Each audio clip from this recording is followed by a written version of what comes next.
Somewhere in the North Pacific, right now, a whale is singing. It has been singing more or less the same song for over 30 years, pushing it out into thousands of miles of cold, dark water. And in all that time, as far as anyone can tell, no other whale has ever answered. The problem is its voice. It calls it 52 hertz, a deep low note, but far higher than the booming calls of the great whales around it, high enough that the others do not seem to register it as one of their own. People have started calling it the loneliest animal on Earth. It is easy to brush that off as a sad little story we drape over a creature we have never even seen. But sitting underneath the story is a real question, and it is darker than the headline makes it sound. Not whether one whale feels sad, whether an animal can actually be harmed, genuinely harmed, by being alone. Start with the whale itself, because every strange part of it is true, and it was found entirely by accident. In 1989, the United States Navy was listening to the ocean for Soviet submarines through a vast Cold War network of microphones bolted to the seafloor. In all that listening, a technician kept noticing something that did not belong, a call moving like a whale, timed like a whale, returning season after season, but pitched at 52 hertz, where no known whale sings. He brought it to William Watkins, a marine bioacoustics expert at the Woods Hole Oceanographic Institution. Watkins and his team tracked the voice for more than a decade, watching it wander up and down the Pacific every year between August and February, always alone, never crossing paths with a pod. Nobody has ever laid eyes on the animal. We do not know if it is deformed, or a hybrid of two species, or the last of some kind we never catalogued. Watkins died in 2004, and the paper describing the loneliest voice in the ocean came out months after he was gone. All we have of it is the sound of something calling year after year and getting nothing back. Now, here is the line we have to walk carefully. We cannot ask the whale how it feels, and we should not pretend to. But there is a different question we can actually answer. What does being alone do to an animal that was built to live in a group?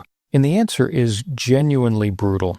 For a deeply social animal, the others are not company. They are the survival system. They are how you find food, how you spot the predator, how you keep your young alive, how you stay warm through the night. Strip them away, and your odds fall off a cliff. So evolution did something clever and a little merciless. It made being alone hurt, not as a passing mood, but as a mechanism. An alarm wired into the body that switches on when the group is gone and will not switch off, the same way pain fires when your hand finds a hot stove to drag you back toward the thing keeping you alive. Loneliness in this light is not sadness. It is a smoke detector for isolation. You can see how deep that alarm is buried in one of the most disturbing experiments science has ever run. Starting in the late 1950s, Harry Harlow at the University of Wisconsin took infant monkeys away from their mothers and raised some of them entirely alone, in bare steel chambers with nothing soft to hold. What happened to those monkeys is hard to read about. They did not just grow up timid. They came apart. They rocked for hours, clutched their own bodies, refused to engage, and some stopped eating. In a gentler version of the work, given a choice between a bare wire mother that dispensed milk and a soft cloth mother that gave nothing but something to cling to, the babies chose the cloth and held on. Harlow's methods were cruel enough that they helped spark the animal welfare movement, and the field still flinches when his name comes up. But they proved something we had been unwilling to admit about monkeys and about ourselves, that for a social primate, contact is not a comfort stacked on top of food and safety. It is a need that runs just as deep. And it is not only our close relatives. On the plains of Amboseli in Kenya, researchers following wild elephants have watched calves who lost their mothers grow into adults that seem to carry the loss in their bodies. Young elephants orphaned by drought or poaching showed disrupted behavior and jumpier stress responses long after the event, and a lasting trouble knitting back into a herd. They are not putting on grief for the cameras. Their systems are running hot years later, the way a human body stays braced after a wound that never fully closed. The pattern repeats across the social animals. Take away the others, and the animal does not simply feel worse, it gets sicker. The isolation gets in under the skin and it stays. And here is where the whale story turns and points straight back at you, because the wiring is shared. In 2003, Naomi Eisenberger at UCLA slid people into a brain scanner and had them play a simple online game of catch that was secretly rigged so the other two players would freeze them out. Being left out by strangers in a pointless computer game lit up the same part of the brain that registers physical pain. Your brain does not file rejection under disappointment. It files it under injury.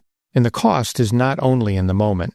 In 2015, a team led by Julianne Holt-Lundstad pooled together studies covering more than 3 million people and found that chronic loneliness and isolation raised the risk of early death by a margin that put it in the same league as smoking. Being a social animal cut off from its group is not just a bad feeling. It is, in the cold language of the data, a way to die sooner. So turn the whale over in your mind one more time, because the sad story had it almost backwards.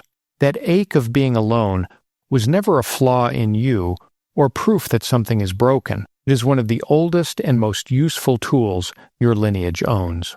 Hundreds of millions of years ago, in the first animals that ever banded together, the ones who felt nothing as they drifted from the others simply drifted off and died and left no young behind. The ones who felt a sharp, unbearable pull to turn around and get back, those are the ones who survived. And they handed that pull down the line, all the way to you. You are assembled out of the ones who could not stand to be alone. So is the dog at the window. So is that whale. When it calls at 52 hertz into the empty Pacific and nothing answers, we honestly do not know what it experiences in there, but we know exactly what the call is for. It is the alarm doing precisely what 500 million years of evolution shaped it to do, reaching for the others. With no off switch and no reply. That is the quiet, aching symmetry of the whole thing. The reason that whale's story races around the world and catches in a stranger's throat is not that we are smearing a human feeling onto a creature that cannot have it. It is that we recognize it. The very same ancient circuit is firing in the orphaned elephant that cannot settle, in the monkey clutching a scrap of cloth, in you, on the loneliest night you have ever spent. None of you was ever built to be alone. So out there in the dark, somewhere along its lonely path through the Pacific, the loneliest voice on earth is still moving, still singing its one strange note into the cold, still waiting for an answer that has not come in over 30 years. And maybe the most honest thing we can say about it is also the simplest, that the sound means something, because the very same sound is in you.